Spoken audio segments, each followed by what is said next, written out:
Shalom again.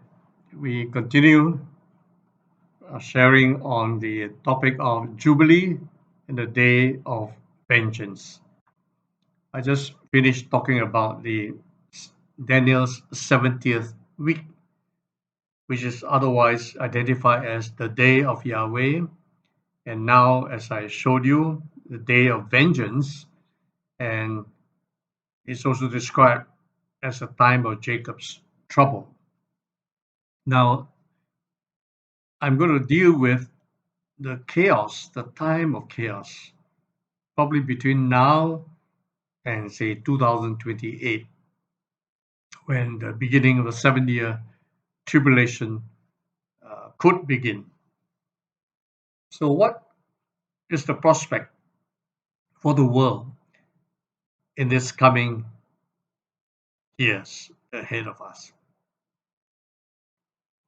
Well, we can expect these years to be years of economic, social, and political turmoil in the world, resulting in wars, racial conflicts, and persecution of Christians. Well, currently, if you look at America, you can see the rioting, the protests taking place, largely racial problems are surfacing, and you can see the anger of the people that are concerned. I'll talk more about the details as I go along. Now, first of all, we all know we're in the midst of this COVID-19 crisis, this virus that is a pandemic globally and is wreaking devastating effects. According to the IMF, the International Monetary Fund, also the World Bank and the OECD,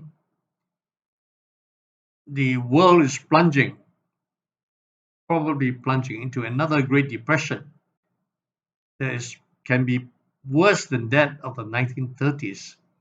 Now, for those of you with no knowledge of economics, a recession is normally of short duration, couple of years, and the gross national product or gross domestic product goes down 1 to 2%.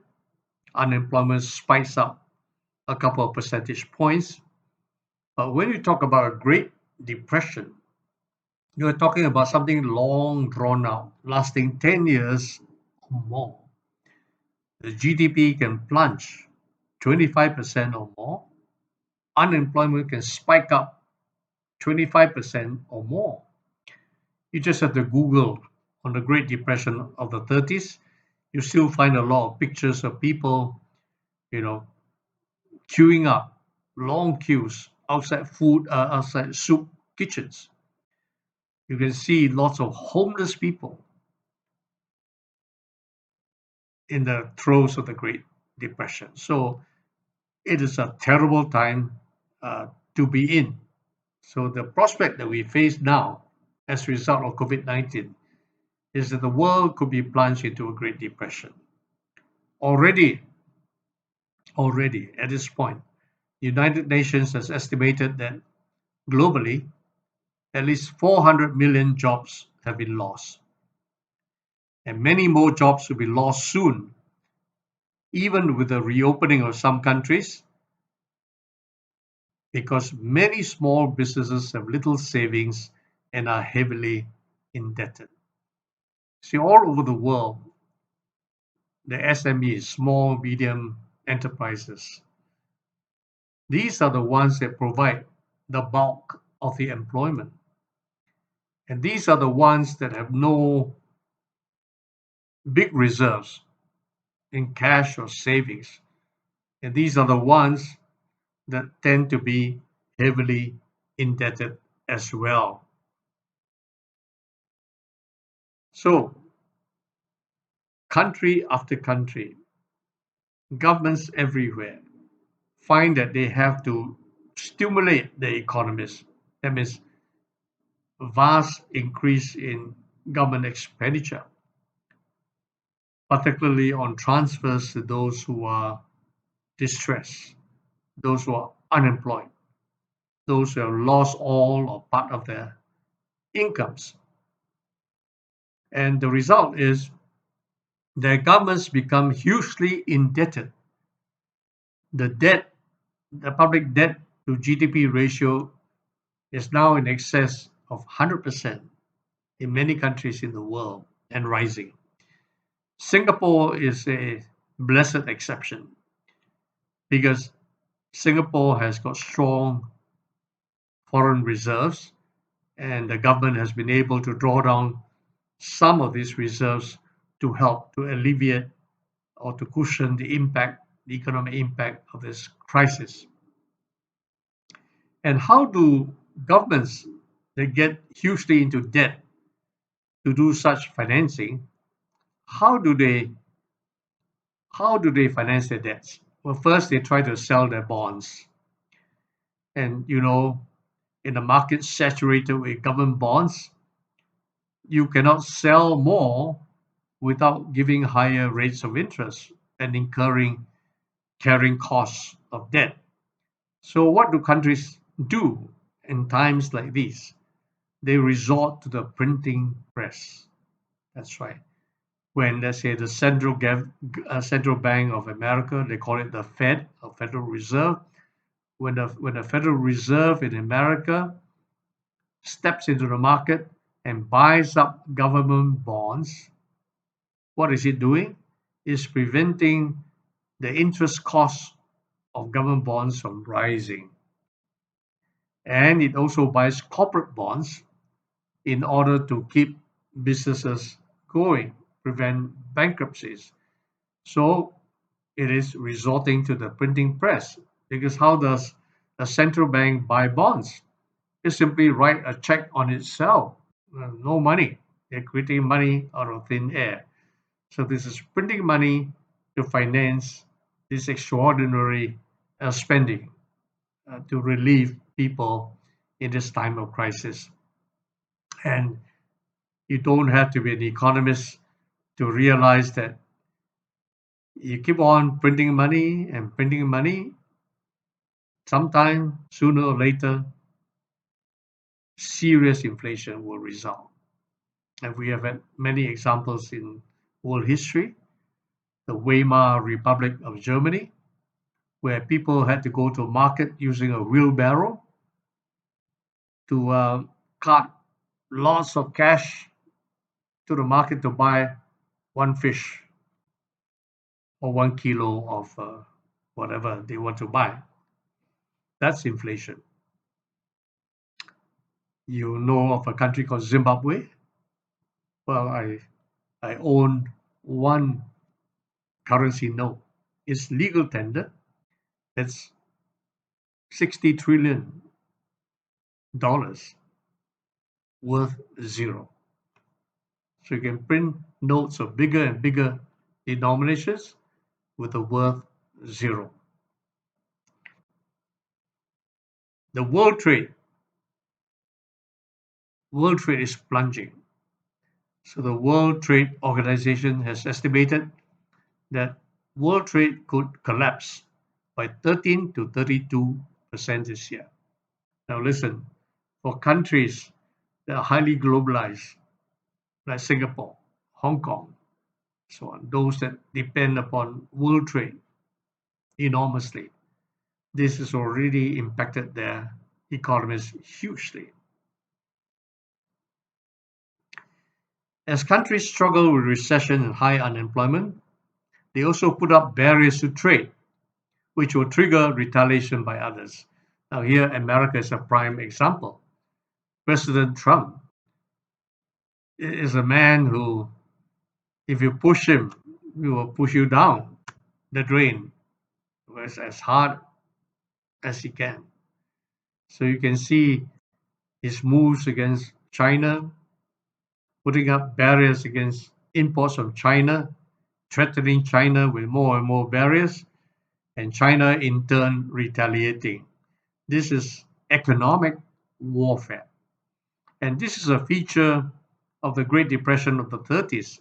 In fact, economists tell us that it was the protectionism, the fact that countries were putting barriers to imports against goods coming from other countries and retaliation by other countries that brought global trade to a standstill.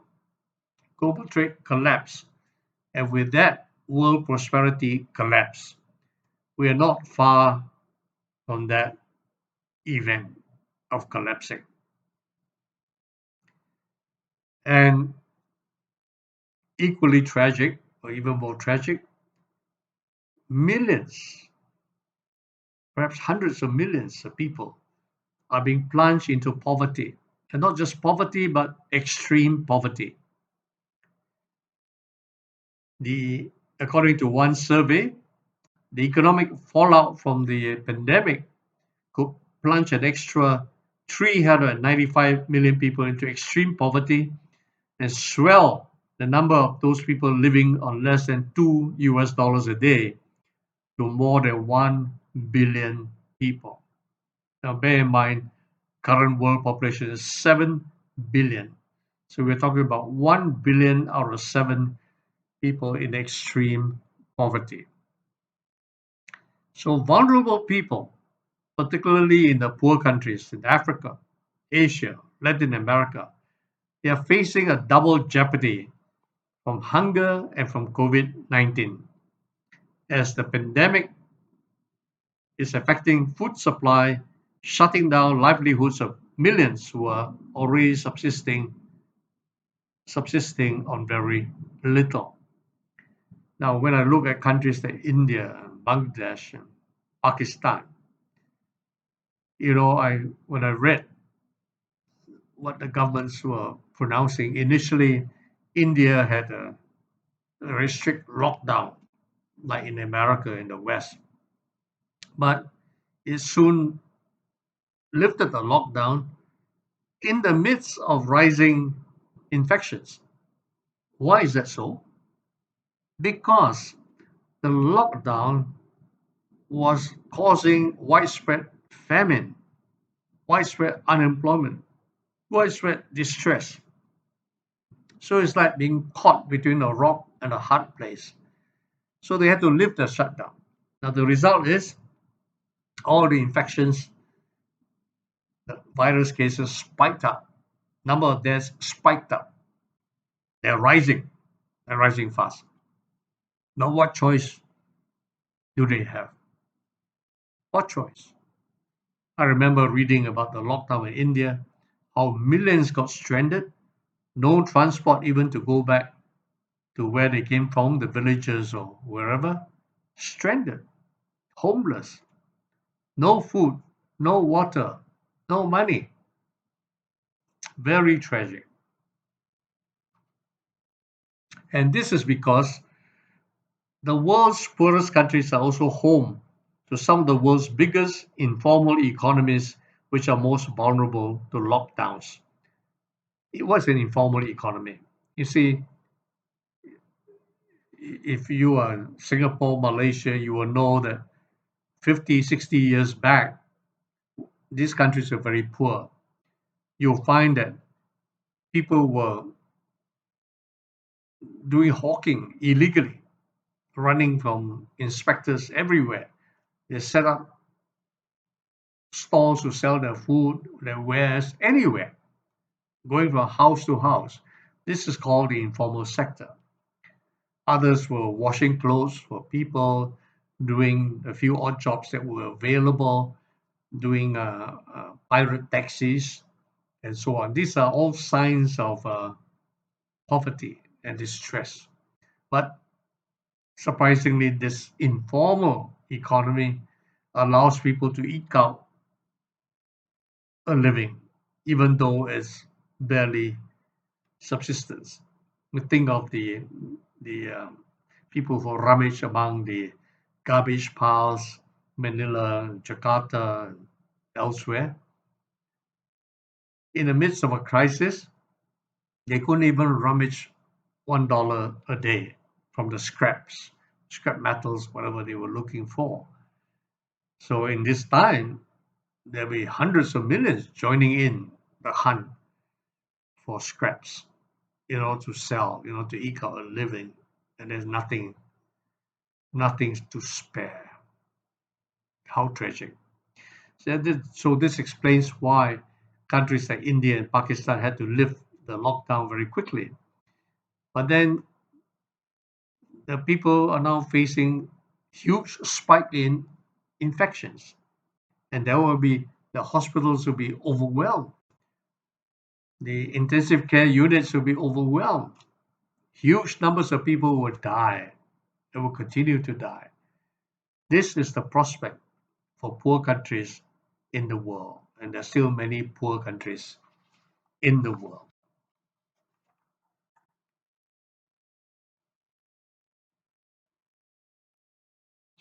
Furthermore, the COVID crisis has also worsened income and wealth inequality that I referred to earlier, giving rise to racial protests and riots.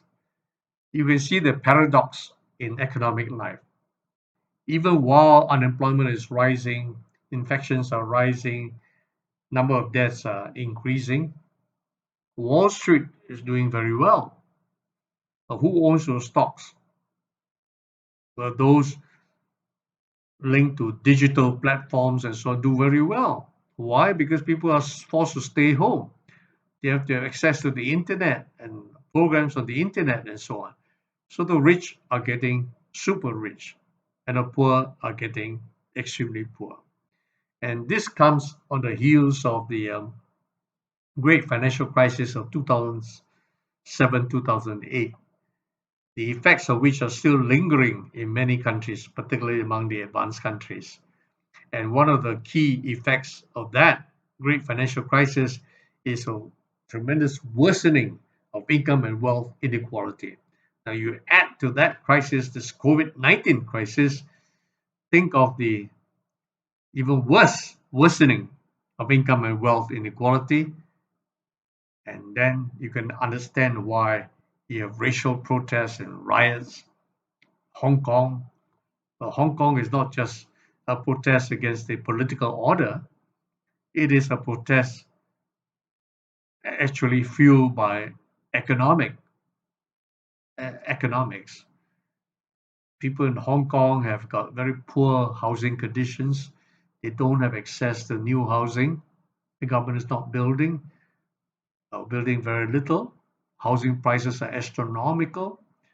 Good jobs have been lost, and many people are forced into the so-called gig economy. The gig economy is an economy that got transient workers, temporary jobs, working a few hours a week with no benefits, with no entitlements, and whatsoever, with no health care provisions.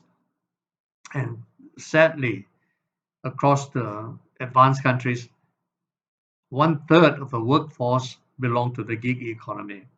Now, think of this COVID crisis. It's going to accentuate this gig economy even more. And countries like Singapore, Hong Kong, Malaysia are not exempt. The gig economy has been rising and will rise further. Why? There are two forces at work: globalization, that has removed factories from advanced countries and placed them in developing countries in China and elsewhere, and the march of technology that requires highly skilled, high tech workers and then marginalizes those with the wrong education and those with non digital type of education. So you can see we are having a crisis on top of the effects of another crisis, of an earlier crisis. It can only compound the problems. And more than that, if you read the newspapers every day, a new Cold War is being birthed between America and China. Trump is desperate for re-election, so he can't handle the pandemic in America, New infections are rising by the day, more people are dying. So he blames China for his problems. And he also, in the past, blamed China for the US trade and job problems. We all read about that. So expect him to hit out at China more and more, and China to retaliate as well.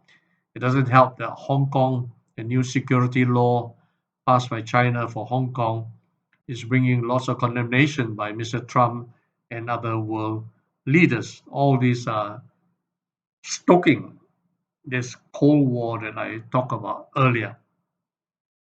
Next, the tensions are rising in the South China Sea, the border between India and China.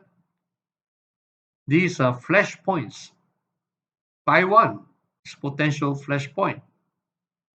In the Middle East, Mr. Trump's policies favoring Israel have created huge resentment in Iran, Syria, Lebanon, Iraq, and the Palestinians. Encouraged by Mr. Trump, Israel's prospective annexation of large portions of the West Bank will trigger hostile responses from its neighbors. The UK itself is in the midst of negotiating a tortuous exit from the EU and is facing a deep recession. And more than that, the second wave of the COVID crisis is hitting America very hard. Europe, Australia, Korea, South Korea, and China are also being affected. The Black Lives Matter movement has created unruly protests, destruction of lives and properties, weakening the ability of police to re-establish law and order. So that's a harbinger of things to come in these coming years, a breakdown of law and order. Lawlessness will increase, and it's no accident that the Antichrist is called the lawless one. So his spirit is already manifesting in the world. And more than half the states of America are reintroducing lockdowns because of the second wave. This will weaken the economy further. Mr. Trump is likely to lose his re-election in November. This in itself could result in widespread rioting, if not civil war. And President Biden will roll back many of Trump's pro-Christian policies, and American Christians can expect severe persecution because the Democratic Party harbors many people who are liberal, anti-authority, irreligious, and atheists. Israel will likely be abandoned by a Biden America. This will encourage attacks by its neighbors, fulfilling biblical prophecy. The EU is unstable politically and is reeling from the economic devastation of COVID-19, setting the stage for the rise of the Antichrist. And alongside these depressing issues, you have a crisis in global institutions.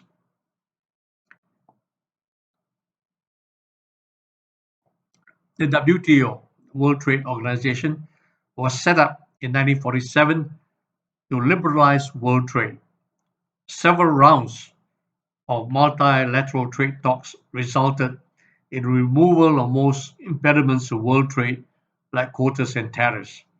But the last round, called the Doha round, languished after 19 fruitless years. President Trump has threatened to pull out of the WTO. Meanwhile, as I noted earlier, trade barriers are increasing. The WHO, the World Health Organization, we all know Trump has blamed WHO for being pro-Chinese. He has withdrawn funds from WHO on the grounds that it is controlled by China. The United Nations and its bodies, Trump has also denied some funds. Free trade agreements. Trump pulled out of the Trans-Pacific Partnership, the TPP. Now there are only 11 countries left. In the meantime, China is setting up a rival trade pact called RCEP, Regional Comprehensive Economic Partnership, comprising itself ASEAN, South Korea, Japan, Australia, and New Zealand. And this is a rival to America and its trade pacts. Then global financial flows are very destabilizing, but there is no global institution to regulate such flows. So you can see on all fronts, the world is crying out for global leadership. Very soon, the Antichrist will emerge as a world leader, will be welcome because he will promise to set up a stable new world order. Now, let me talk a little bit more about Daniel's 70th week, which I mentioned is called the day of vengeance of our God, the 7-year tribulation. So let's go back to Daniel chapter 9, reading from verse 25 to 27. Know therefore and understand that from the going forth of the commandment to restore and to build Jerusalem unto Messiah the Prince shall be 7 weeks, 62 weeks. The street shall be built again, the wall even in troublous times. And after 62 weeks shall Messiah be cut off, but not for himself. And the people of the prince that shall come shall destroy the city and the sanctuary, and the end thereof shall be with a flood. Unto the end of the war, desolations are determined. Verse 27. He shall confirm the covenant with many for 1 week. In the midst of the week, he shall cause the sacrifice and the oblation to cease. For the overspreading of abominations, he shall make it desolate, even until the consummation, and that determined shall be poured upon the desolate. Now, just to paraphrase, as I mentioned earlier, 69 of the 70 weeks mentioned, prophesied by Daniel, have already been fulfilled up to the time of Yeshua, the Messiah. I told you, I mentioned, a gap of 2,000 years, the age of grace is being completed. So, the final 70th week of Daniel will soon arrive in 2028, maybe even sooner, 2024. The other reckoning that I gave you earlier, but my personal belief is 2028. And the final 7 years, the time of Jacob's trouble, is the same as the day of Yahweh, the day of the Lord, the day of vengeance of our God. And the Antichrist will emerge. Well, first of all, he will sign or confirm a peace treaty with Israel, and that will trigger the last 7 years. He will emerge. He will allow the temple to be rebuilt. He will desecrate it in the middle of the 7 years. He, according to Daniel, will come from the same people that destroyed the second temple in Jerusalem, and that happened in the year AD 70. The Romans destroyed the temple and Jerusalem and took many Israelites captive. So, if you look at Europe, the descendant of the empire that followed the Roman Empire is a disparate union of countries. That's why it's called partly iron and partly clay. Iron and clay do not adhere to each other.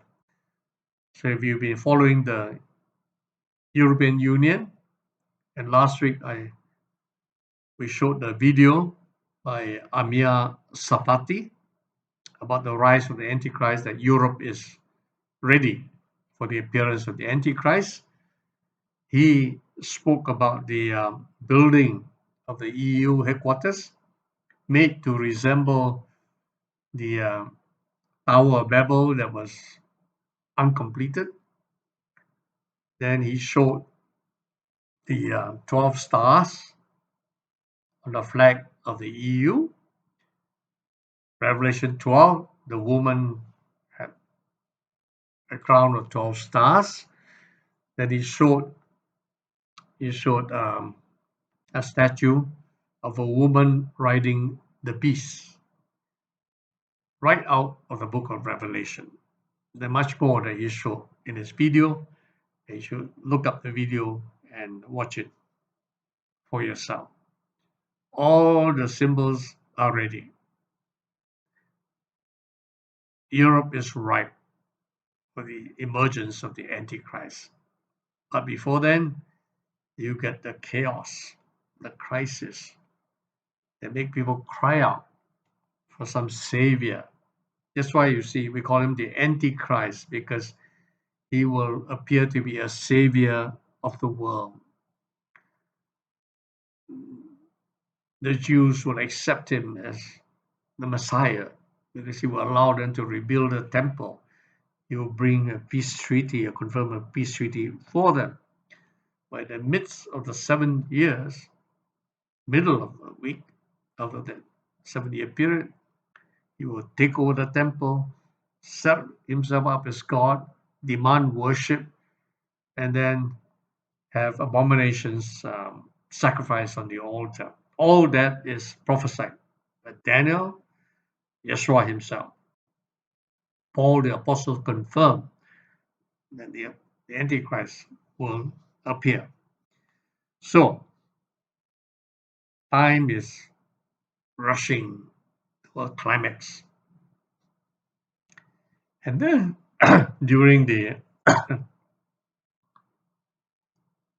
7 years, the book of Revelation, there are 7 seals, followed by 7 trumpets, and 7 bowls of judgments will be unleashed by Yahweh before Yeshua comes back to subdue the kingdoms of the world and establish his 1,000-year reign on earth. And the 7-year period of tribulation has a twofold objective or significance. One, the wrath of Yahweh being poured out on the wicked of this world. 2, a time for Yahweh to deal with the Israelites in order to open their eyes to receive Yeshua when he comes back at his second coming. And their eyes will be open, those who survive the tribulation period. The eyes will be open. They will look upon him whom they pierced. They will mourn for him for 30 days. This is all in the book of Zechariah. Now, having said all that, between now, there's the year 2020, already halfway of 2020, to 2028. How many years have we got left? Barely 7+ years. Anytime soon, between now and then, 2028, the rapture could take place. Because without the rapture taking place, the Antichrist cannot appear. Because the rapture will involve the bride of Christ, as I explained to you in an earlier video. The bride of Christ comprises a portion of Christians who are called, chosen, and faithful. As you can see, I do not expect everybody who calls himself or herself Christian to be raptured. Only a small fraction of those. The Bible has a lot to talk about the remnant. Israel always had a remnant. The church will have a remnant. It's a remnant that's going to be raptured, because the remnant are those who are called, and chosen, and faithful. When that occurs, the chaos in the world will intensify even further. Really, the birth pangs which you're already experiencing, the intensity will increase. The number of birth pangs will also increase, and shortening of the pangs, just like a woman giving birth. Initially, in start labor, there's some birth pangs, and they're quite well spaced out. As you get closer to the birth, intense pain occurs, shortening of contractions until the actual birth. So that's what is in view for the world. And when Yeshua comes back and vanquishes all his enemies, of course, the raptured saints will come down with him to vanquish his enemies. He will establish his millennial rule in Jerusalem. And Israel and the world will enjoy a 1,000-year Jubilee. All land in Israel will revert to the 12 tribes. You read the book of the book of Ezekiel, chapter 44 onwards, you will find the provisions for division of the land among the 12 tribes of Israel. All debts cancelled, all slaves set free, and true peace will be established on the earth. Let me conclude by quoting from the book of Isaiah, chapter 2, verses 2 and 3. And it shall come to pass in the last days that the mountain of Yahweh's house shall be established in the top of the mountains, shall be exalted above the hills, and all nations shall flow into it. And many people shall go and say, Come, let us go up to the mountain of Yahweh, to the house of the God of Jacob. He will teach us of his ways, and we will walk in his paths. For out of Zion shall go forth the law and the word of Yahweh from Jerusalem. Shalom.